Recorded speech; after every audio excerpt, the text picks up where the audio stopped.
ቁጭ ብለ ጨለማውን ከምታማርር ተነስና ሻማ አብራ። ዓለማችን ላይ 96% የሚሆኑ ሰዎች አማራሪዎች ናቸው ይለናል ጥናቱ። ለምን ታዲያ 4% ከሚሆኑት አመስጋኞች ማለት አትሆንም? ሁለት ህፃናቶች ተፈጠሩ፣ ተጠባብቆ ነው የተፈጠሩት። መለያየት አይችሉም። አንደኛው አመስጋኝ፣ አንደኛው አማራሪ ነው። አመስጋኙ ልጅ እንደዚህ ይላል፣ አምላክ ሆይ ከዚህ የባሰ ነገር ስላላመጣብን አመሰግናለሁ ይሏል። አማራሪው ልጅ ከጎን እንደዚህ አለ፣ ምን ከዚህ በላይ አምጣብህ፣ አጠባብቆ ፈጠረን ይሏል። ከትንሽ ጊዜያት በኋላ ግን ያልታሰበ ነገር ተፈጠረ። አመስጋኙ ልጅ ሞተ። የአማራሪው ልጅ ጣፈንታ ምን ሆነ? የአመስጋኙ ልጅ ሬሳ ተሸክሞ መኖር ጀመረ ማለት ነው። ባማረርክ ቁጥር ያማረርክበት ነገር ወደ አንተ የሚመጣበት ፐርሰንት ይጨምራል። ለማመስገን እነዚህን ሶስት ነገሮች ማየት በቂ ነው።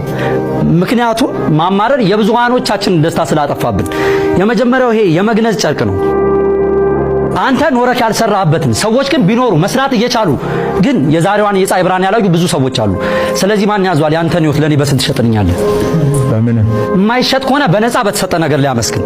ሁለተኛው ነፃነት ነው። ነፃነት እግርና እጄ ታስሯል አይደል?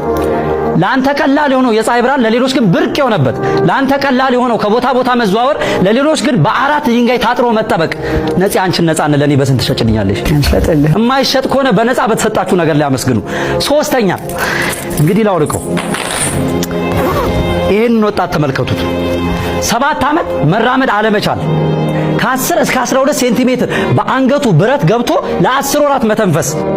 ግን መንፈሱ ጠንካራና አመስጋኝ ስለነበረ ከዛም በኋላ 2 መጽሐፍ ጽፏል።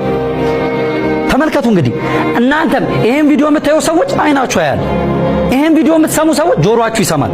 ይሄንን ቪዲዮ የከፈቱ እጆቻችሁ ይሰራል። ታዲያ ለዚህስ ነገር መቼውን የምናመሰግነው?